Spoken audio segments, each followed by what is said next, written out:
देखिए, झारखंड विधानसभा के बजट सत्र की शुरुआत हुई है, जहां राज्यपाल संतोष गंगवार का सबसे पहले अभिभाषण हुआ। तो वहीं बजट सत्र के पहले दिन पक्ष विपक्ष ने तमाम मुद्दों पर एक दूसरे पर बयानों की बौछार की है। पेपर लीक, मैया सम्मान योजना, जेपीएससी अध्यक्ष को लेकर विपक्ष ने सत्ता पक्ष पर सवाल दागे, तो वही सत्ता पक्ष ने विपक्ष पर नेता प्रतिपक्ष को लेकर हमला बोला है। आप भी सुनिए।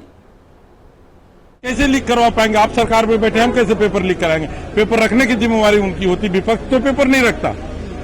अपनी कमियां को छुपाने के लिए आप आरोप लगा दें तो बहुत आश्चर्यजनक और हास्यास्पद बात कि जो राज्य के मुद्दे हैं उन मुद्दों को हम बड़ी बारीकी के साथ, प्रमुखता के साथ उठाने का कार्य करेंगे और उनका समाधान भी चाहेंगे। मुख्य मुद्दा अभी कौन सा है आपके नजर में? देखिए, अभी मुद्दा जो स्टूडेंट है उनकी जो हताशा है, निराशा है। आज कई छात्रों का प्रतिनिधिमंडल मिलता है, विगत कई वर्षों से उनके डिपार्टमेंटल एग्जाम नहीं हो रहे हैं, उनमें बहुत सारी त्रुटियां हैं, गड़बड़ियां हैं। कई आयोग हैं जिनके अध्यक्ष नियुक्त नहीं किए गए हैं। तो छात्रों की समस्याएं सदैव सर्वोपरि रही है। उसके बाद आती है आम जनमानस की समस्या, और आम जनमानस जो समस्या से प्रताड़ित हो रही है वो भू संबंधित है। सारी योजनाओं को बताने का काम किया है, क्योंकि प्रोटोकॉल में वही अभिभाषण को पढ़ते हैं, सरकार की उपलब्धियां को वही पढ़ते हैं जिस तरह राष्ट्रपति के अंदर में पढ़ते हैं। तो राज्य सरकार के द्वारा जो बनाया गया नीति को ही राज्यपाल पढ़े हैं, गुमराह करने वाले कोई बात नहीं। कई बातों को सदन में रखा गया, और ऐसा नहीं है कि जब भी गवर्नर आते हैं, राज्यपाल महोदय आते हैं तो पढ़ते ही हैं सरकार का जो विजन है। टीका टिप्पणी मर्यादा रहना चाहिए सदन का भी। माननीय राज्यपाल महोदय का भी गरिमा का मामला है, लेकिन लोग शोरगुल करते हैं। विपक्ष ही नहीं, हम लोग भी यही चाहते हैं कि जो दोषी हैं उन्हें कड़ी से कड़ी सजा मिले। वो भी पैसा आएगा, क्यों चिंता कर रहे हैं? पैसा जाएगा। देखिए, आप लोग जानते हैं कि हमने चुनाव के पहले भी दिया, चुनाव के बाद भी हमारा जो कमिटमेंट था वो हम लोगों ने पूरा किया। लेकिन किसी प्रक्रिया में अगर गलत लोगों का नाम जुड़ गया है, नई योजना है, लोगों ने प्रयास किया कि गलत तरीके से नाम जोड़े, जांच चल रही है, जांच के बाद सब पैसा मिल जाएगा। बोल रहे कि झारखंड का कोई भी पैसा बताया नहीं है, भ्रामक जो है खबरें जो है। भाई आप केंद्र पर मतलब जो उच्च स्तर सबसे उच्च पद पे हैं, उनके बातों का भी हम लोगों को भरोसा नहीं है, लेकिन कोर्ट के बात पर तो भरोसा है।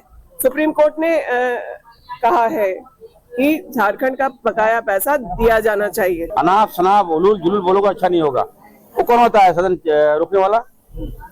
उसका हिम्मत कैसे हो गया? जो चाहे सो बोल देते हो यार, सदन नहीं चलेगा।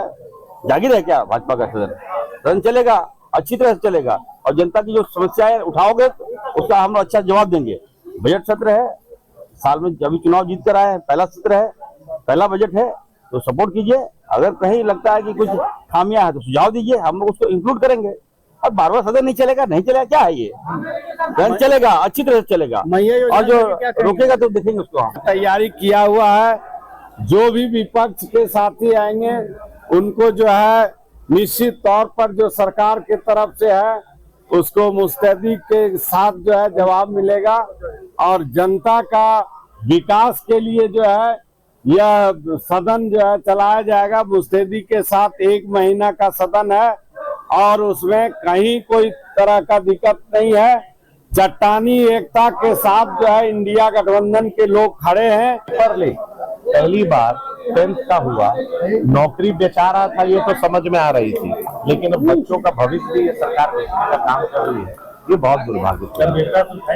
निश्चित तौर पर जितने ज्वलंत मुद्दे हैं झारखंड के युवा के लिए, झारखंड के महिलाओं के लिए, झारखंड के किसान के लिए, यहाँ के बेरोजगार के लिए, हर एक मुद्दे पर सरकार अपने वादे से मुकर चुकी है। उस बात को हम लोग याद दिलाएंगे। सरकार जो दस्तावेज बनाकर पढ़ने के लिए देती है, महामहिम राज्यपाल उसी को दोहराते हैं, उसी को पढ़ते हैं।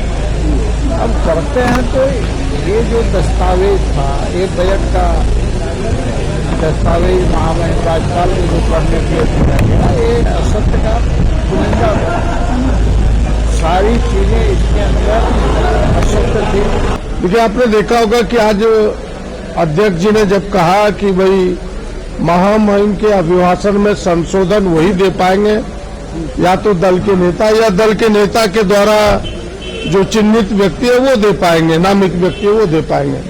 हमने अध्यक्ष जी के सामने कहा कि आपने जब यह रूलिंग दे दिया तो भाई भारतीय जनता पार्टी को तो नेता नहीं है, तो उनके कौन संशोधन देंगे? वही प्रतिपक्ष में सबसे बड़ा दल है प्रतिपक्ष होने के नाते, और फिर वो नामित भी नहीं कर पाएंगे, यानी बिना संशोधन का ही राज्यपाल महामहिम का अभिभाषण खत्म होगा। तो ये राज्य के लिए अच्छा संकेत नहीं है, झारखंड के लिए अच्छा संकेत नहीं है। सरकार अपना विजन को सदन में रखता है, जिसको महामहिम ने पढ़ता है। ये परंपरा है, और इस परंपरा के तहत जिसका भी सरकार रहता है अभिभाषण महामहिम का होता है। और आने वाला जो दिन है उसके लिए एक सोच की कि हम क्या क्या क्षेत्र में कौन कौन क्षेत्र में काम करेंगे, उसी सोच को महामहिम ने पढ़ा है, और उसको हम लोग धरातल में ले जाएंगे ये सरकार। इस खबर पे और भी ज्यादा जानकारी के लिए हमारे सहयोगी चित्रंजन हमारे साथ लाइव बने हुए, उनका रुख करेंगे। चित्रंजन, देखिए झारखंड विधानसभा के बजट सत्र की शुरुआत हुई है और हमने पहले दिन देखा किस तरीके से अभिभाषण हुआ राज्यपाल का, उस पर भी राजनीति गर्माती हुई नजर आई। तो दूसरी तरफ विपक्ष और सत्ता पक्ष एक दूसरे पर कई मुद्दों को लेकर हमलावर होते हुए नजर आए। और क्या कुछ खास रहा और आने वाले दिन में सत्र किस तरीके से देखने को मिल सकता है?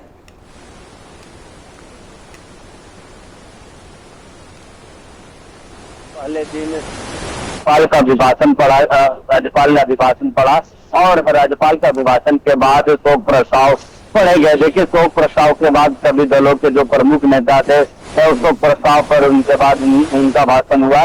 तो देखिए, आज पहला दिन था और पहले दिन बजट के पहले दिन जो है वो राज्यपाल का अभिभाषण किया था। देखिए, राज्यपाल का जो अभिभाषण होता वो सरकार के पिछले वर्षों का किए गए कामों का जिक्र होता है, आने वाले दिन में क्या काम करने वाली है सरकार, उसका एक रोड मैप भी झलकता है राज्यपाल के अभिभाषण से। देखिए, परंपरा रही है, नियमावली है राज्य विधानसभा के कार्य की पहले बजट सत्र पर राज्यपाल का अभिभाषण होता है। तो देखिए, राज्यपाल के अभिभाषण पर जहां बाबूलाल मरांडी ने कहा कि सदन के सत्ता पक्ष के ही विधायक सोते हुए नजर आए, जमाए लेते हुए नजर आए, तो आप समझ सकते हैं कि जो अभिभाषण राज्यपाल का हुआ वो सिर्फ और सिर्फ एक भाषण था, ना कि कुछ विकास का कोई रोडमैप दिखा, ना ही जो काम उन्होंने किया उसका कुछ जिक्र किया। क्योंकि राज्य सरकार जो है मैया समान योजना की शुरुआत की, लेकिन उसकी राशि खातों पे